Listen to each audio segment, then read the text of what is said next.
شق البحار La haula wala quwwata illa billah.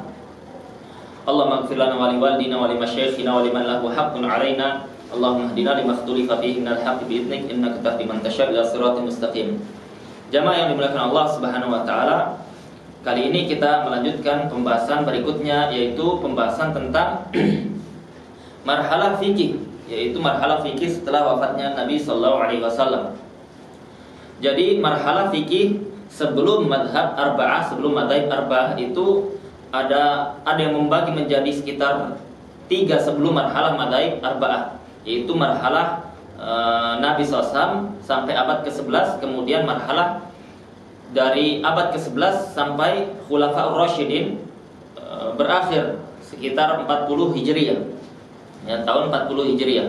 Kemudian marhalah selanjutnya marhalah sahabat Nabi SAW yang masih kecil usianya, yang masih muda usianya, dan kibar tabi'in, ya, yang itu kibar tabi'in, tabi'in yang mereka notabene murid-murid para sahabat Nabi sallallahu alaihi wasallam yang senior, dari abad atau dari tahun ke-40 sampai tahun ke-100 Hijriah. Kemudian setelah itu barulah masuk madzhab arba'ah. Kita simpulkan saja, ya, bahwasanya marhalah setelah meninggalnya Nabi Sallallahu Alaihi Wasallam itu para sahabat Nabi SAW sudah memiliki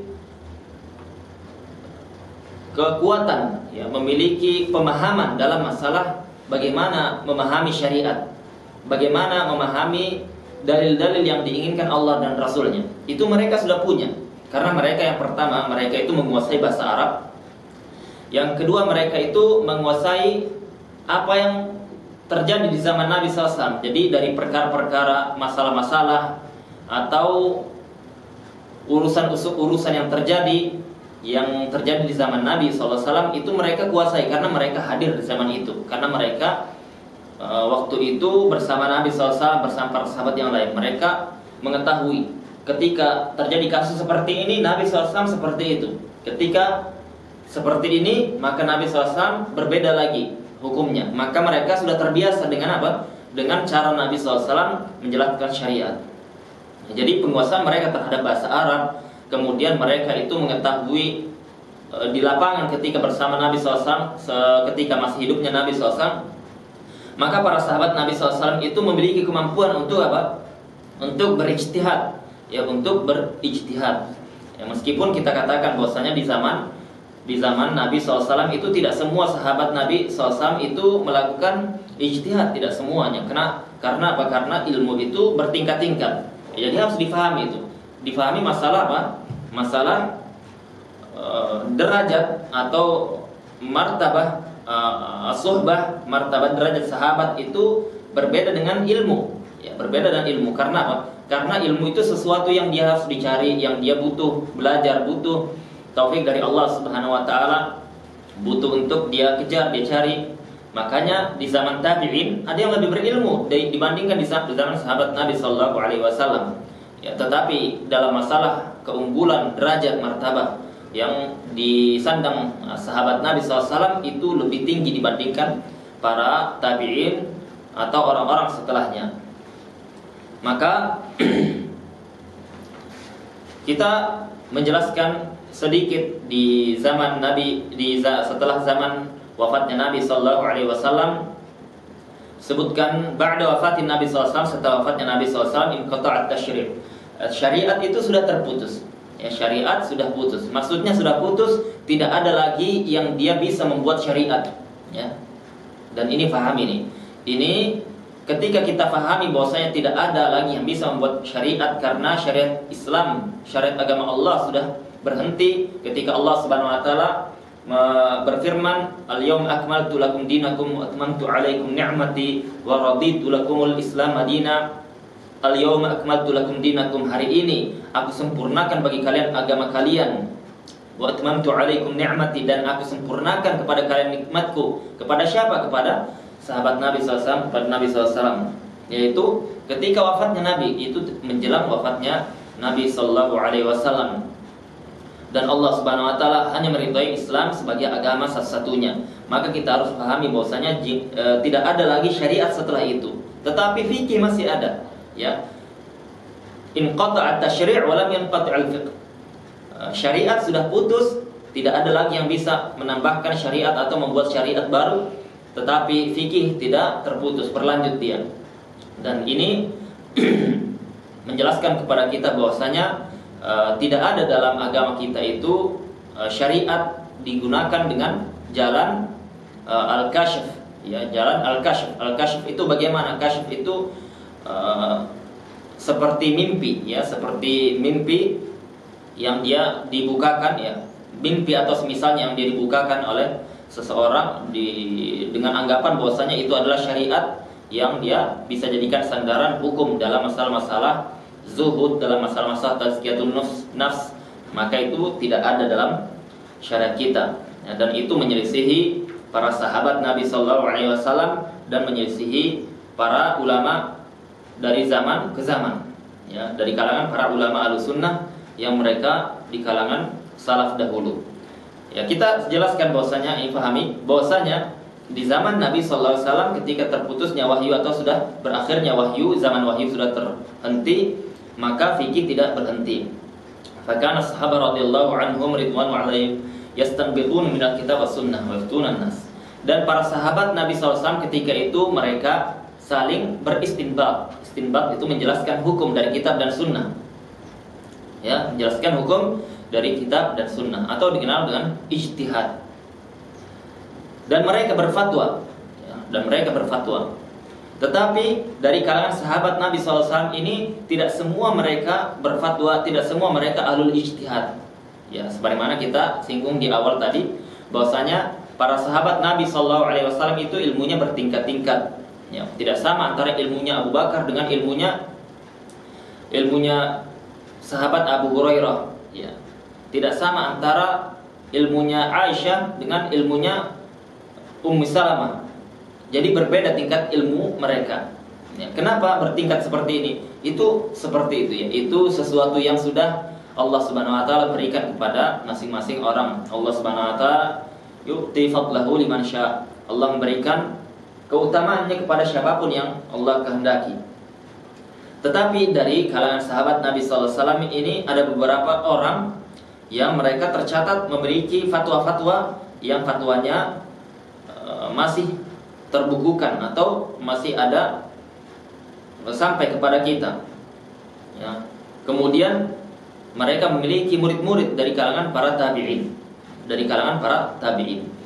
Yang perlu kita pahami bahwasanya di zaman sahabat Nabi SAW itu sudah terjadi perselisihan. Bahkan kita sudah katakan bahwasanya di zaman masih hidupnya Nabi SAW sudah ada perselisihan. Hanya bedanya di zaman Nabi SAW perselisihan itu bisa diselesaikan karena ada Nabi SAW yang yang menjelaskannya.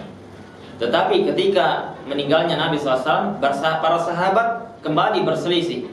Ya, kalau ada Nabi SAW saja berselisih mereka, apalagi ketika wafatnya Nabi SAW.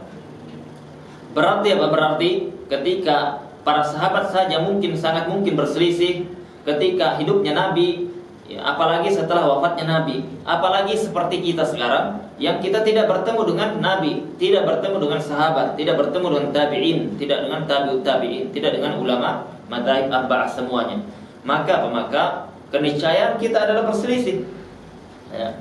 Walau syaa rabbuka laja'alan nasa ummatan wahidah walakin ikhtalafu.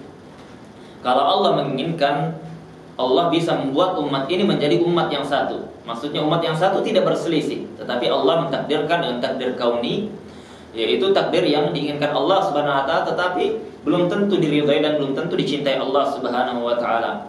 Maka itu namanya takdir kauni. Ya, tetapi Allah menginginkan dengan takdir kauninya ini kita berselisih. Ya, walakin ikhtalafu. Ya, kemudian Allah mengatakan illa man rahima rabbuk, kecuali orang-orang segelintir yang mereka itu dirahmati oleh Allah Subhanahu wa taala. Itu adalah perselisihan para ulama dari kalangan ulama Ahlussunnah. Itu adalah perselisihan yang dia dirahmati Allah Subhanahu wa taala. Ya, dan perselisihan yang seperti itulah perselisihan yang dia membawa rahmat untuk kaum muslimin.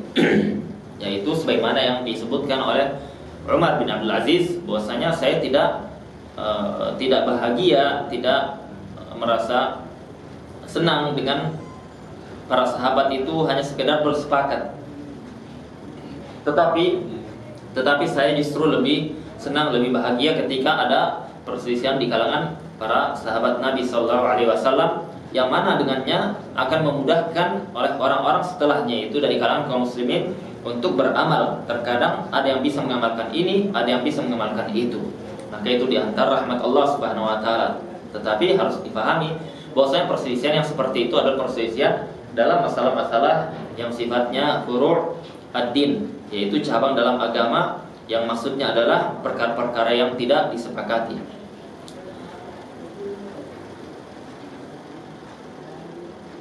Ya, disebutkan di sini bahwasanya marhalah sebelum marhalah madzhab ini ada zaman sahabat Nabi sallallahu alaihi wasallam, ada juga zaman tabi'in. Zaman tabi'in. Kalau ada yang mau merujuk itu disebutkan dalam kitab Hilalnya Ali bin Madini, ya, disebutkan dalam kitab Hilal itu bagaimana zaman sahabat Nabi SAW, madhab siapa saja, kemudian murid-murid sahabat dari kalangan tabi'in siapa saja, dan murid-murid para tabi'in siapa saja. Itu disebutkan di situ dengan lengkap, ya. Dinukil oleh gurunya Imam Bukhari, Ali bin Madini, dalam kitabnya Al-Ilal. Itu halaman 7 sampai halaman 8. Beliau menukil dari seorang ulama dari kalangan tabi'in, yaitu Masruq. Kalau kita lihat di sini min masadir fiqhi hadil marhalah, di antara sumber dalam marhalah ini fikihnya itu sumbernya ada dari musnadah, yaitu kitab-kitab yang disebutkan sanad-sanadnya. Itu ada Musannaf Abdul Razzaq, ada Musannaf Ibn Abi Syaibah, ada Musannaf Ibn Abi Syaibah, ada Al-Awsat Ibn al-Mundhir. Atau kita kalau mau merujuk kitab-kitab yang selain bersanad itu di kitab-kitab fikih-fikih muqarrar, ya, kitab fikih-fikih muqarrar. Kemudian di kalangan para sahabat Nabi SAW itu berbeda-beda tingkatan keilmuan atau tingkatan banyaknya fatwa yang dinukil. Di antara mereka ada yang paling banyak, ada yang pertengahan, ada yang sedikit. Ini dinukil oleh Al-Imam Ibnul Qayyim dalam kitabnya I'lam al-Muwaqqi'in.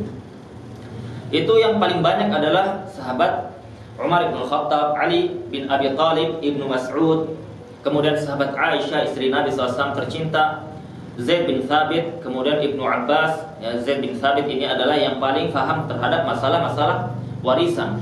Kemudian Ibnu Abbas yang paling paham terhadap masalah-masalah tafsir. Ahlu tafsirnya para sahabat Nabi SAW itu adalah Ibnu Abbas.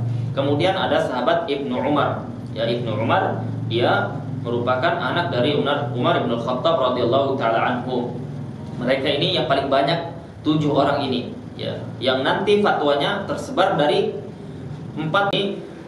Harus difahami, tidak ada perselisihan di kalangan para ulama Ahlus Sunnah bahwasanya Abu Bakar adalah sahabat yang paling berilmu, sahabat yang paling berilmu setelah Nabi SAW. Tetapi kalau kita melihat dia termasuk orang yang pertengahan, yaitu tidak banyak, tidak lebih banyak dibandingkan sahabat yang 7 tadi dalam masalah menyebarkan fatwa. Kenapa? Karena Abu Bakar ini disibukkan dengan masalah kekhilafahan, masalah kenegaraan, dan yang lebih penting dari itu. Ya, kemudian sahabat Utsman bin Affan, yaitu yang dia wafatnya dalam keadaan beliau itu membaca Al-Quran. Ketika wafat dia dibunuh oleh orang-orang kalangan munafik yang mereka itu menginginkan huru hara di tubuh kaum muslimin. Ini kisahnya panjang, kisah Utsman ini kisah yang sedih sekali, ya. Kisah yang sedih sekali. Ketika sahabat Nabi SAW dilarang untuk ikut campur dalam masalah ini. Ya, ini kita akan lanjutkan di pertemuan berikutnya. Kita akan singgung sedikit kisah Utsman ini. Sedikit saja kita singgung. Ya, kita cukupkan sampai di sini. Subhanakallahumma wa bihamdika asyhadu an la ilaha illa anta astaghfiruka wa atubu ilaik. Assalamualaikum warahmatullahi wabarakatuh.